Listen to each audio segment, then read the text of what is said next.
You know, the world of English is a fun and exciting place to be. I'm so glad you could join me for another lesson.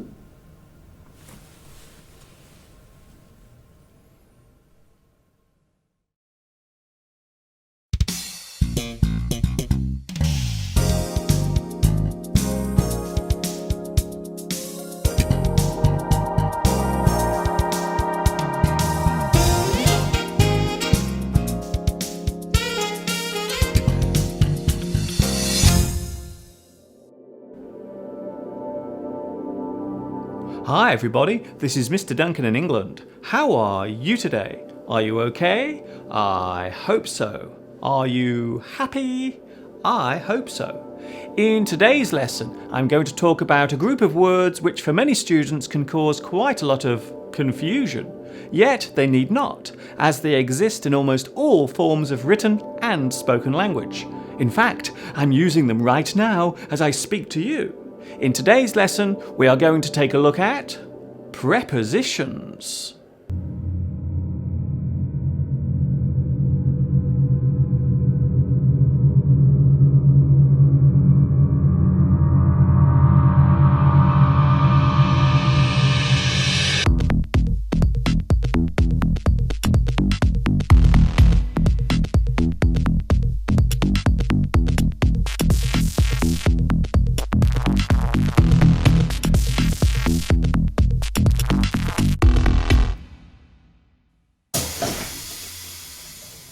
A preposition is a word that helps us to construct and define meaning in a sentence. Prepositions are like the glue of a sentence. They formulate the relationship between certain words. They articulate. They help us define what we want to say. They help us to join words with meaning together. They are purely functional words, sometimes having no apparent definition. Yet without them we would find it very hard to make ourselves understood. Prepositions usually come before nouns. However, they don't always follow or come after nouns. In English grammar, a determiner, such as the, can be placed between a preposition and a noun. Let us not forget that adjectives may also come between a preposition and a noun. On white horses. Up dark alleys. Over green hills. No matter how it is used in a sentence, a preposition never changes its form. Prepositions are mostly used singularly, on their own, in a sentence. They normally consist of 6 letters or less. There is also the 2-word form of a prepositional clause, and a 3-worded group as well. Prepositions are usually placed among other words within a sentence. However, sometimes they come at the very end of one, which some people object to. But now I'm getting a little ahead of myself. So, first of all, let's take a look at prepositions, beginning with the single ones.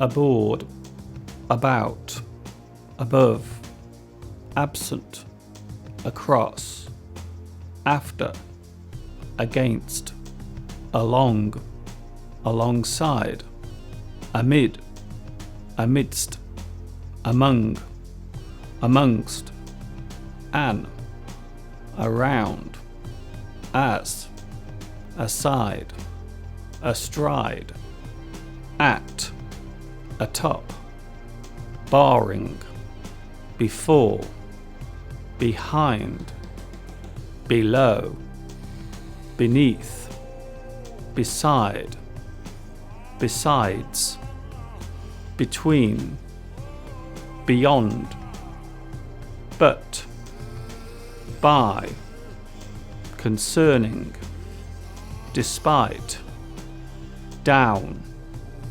during, except, excluding, failing, following, for, from, given, in, including, inside, into, like, minus, near, next, of, off, on, onto, opposite, out, outside, over, pace, past, plus, regarding, round, sans, save, since, than, through, throughout, till, times, to, toward, towards, under, underneath, unlike, until, up, upon, versus, via, with, within, without, worth.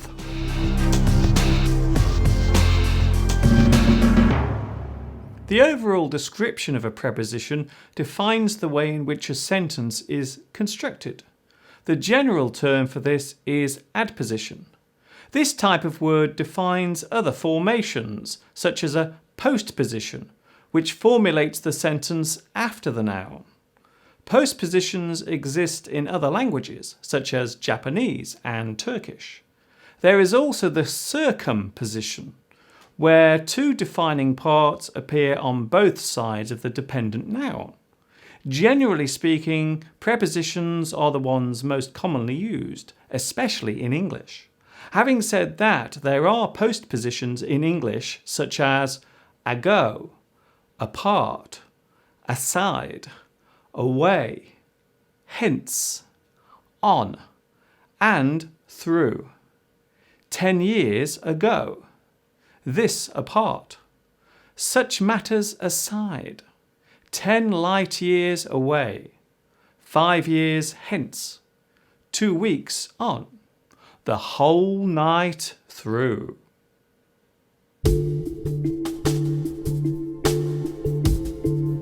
Prepositions formed by two words.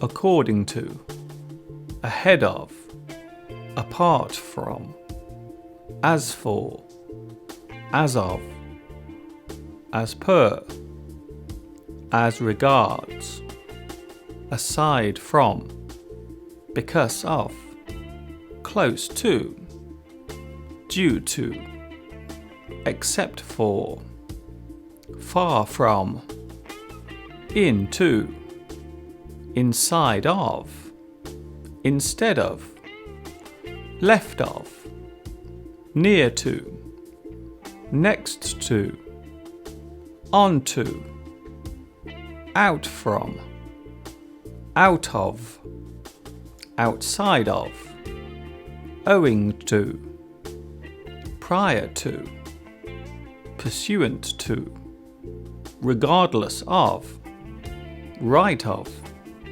subsequent to, thanks to, that of, whereas.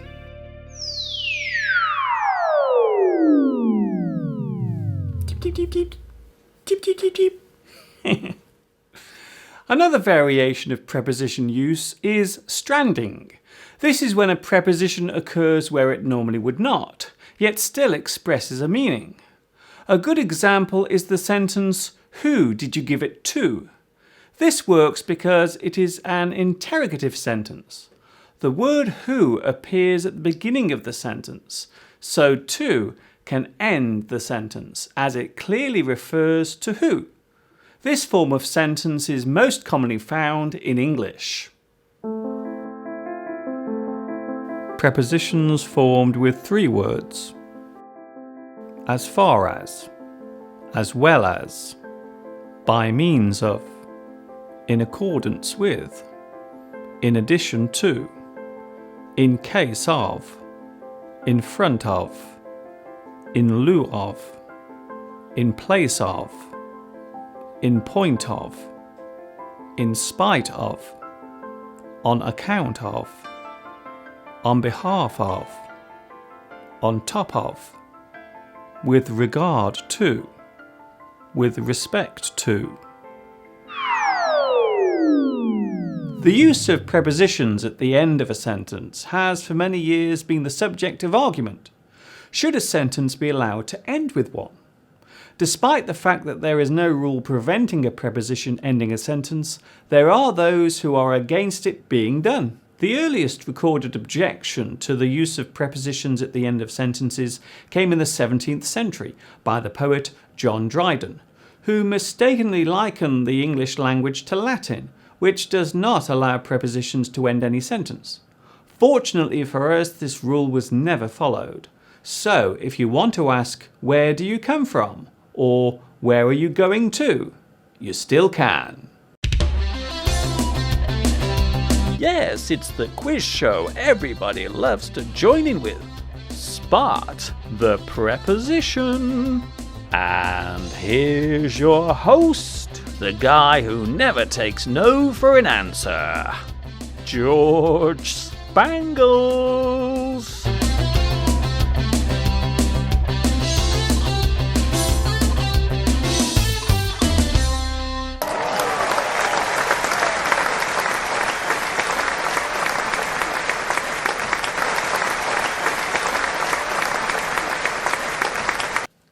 Hi, how doody tip-top-booty to you. Oh, it's great to be here again.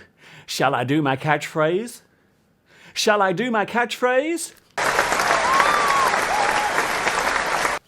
It's nice not being dead. Not being dead, it's... Okay, it's great to be here with another edition of Spot the Preposition, where you, the viewer, has to spot the hidden prepositions within sentences. If you guess right, you will win this amazing star prize, which this week is this beautiful stainless steel dining set consisting of a fork and spoon. So, are you ready to play? It's time for our first Spot the Preposition. Here is today's first sentence. Can you spot the preposition? The cat sat behind the sofa. The cat sat behind the sofa. Can you spot it? Quickly, quickly, quickly. Can you spot the preposition? It's hidden in there somewhere. Quickly, chop, chop. Ding! Time's up. The correct answer is behind. So, did you get it right? No? Ah, that's too bad. Maybe you'll have more luck with the next one. They all stood at the bus stop. They all stood at the bus stop. Can you spot the preposition? It's hidden in there somewhere. Ding! Time's up. The correct answer is at. Did you get it right? Were you correct? If so, well done. And now, here comes our next Spot the Preposition. I can tell you feel angry from the look on your face. I can tell you feel angry from the look on your face. Quickly, quickly, the clock is ticking. Tick-tock, tick-tock, tick-tock, tick-tock, tick-tock, tick-tock, tick-tock, tick-tock, tick-tock, tick-tock, tick-tock. I can tell you feel angry from the look on your face. Here comes the answer. The correct answers are from, on. Did you get it right? I hope you did. Here comes our next Spot the Preposition. I learn English throughout the day. I learn English throughout the day. Here's the answer. The correct answer is throughout. So, how well did you do? Did you get it right? Spot the preposition.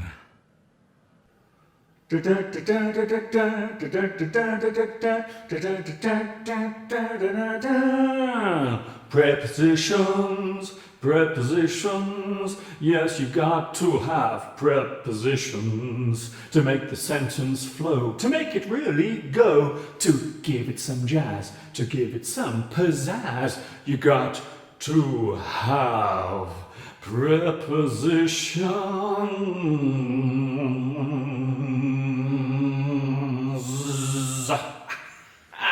Yeah. Thank you very much.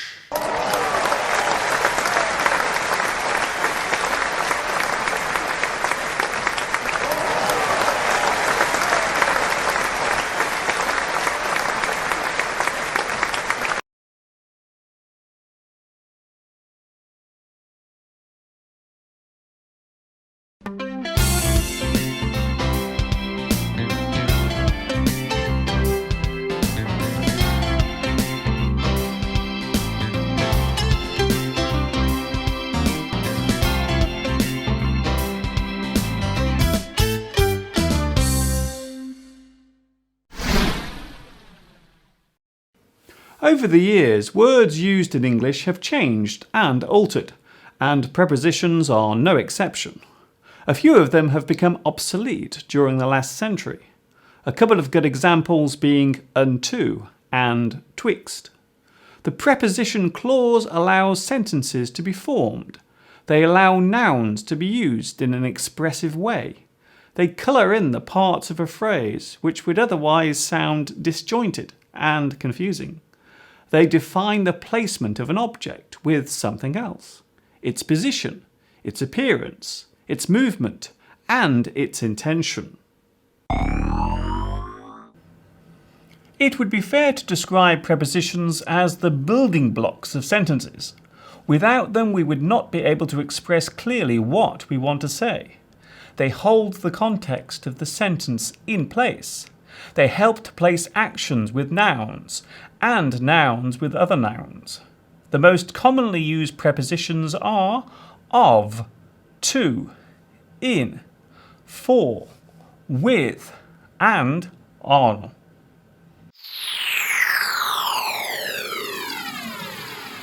I hope you have enjoyed today's lesson and that you have found it helpful.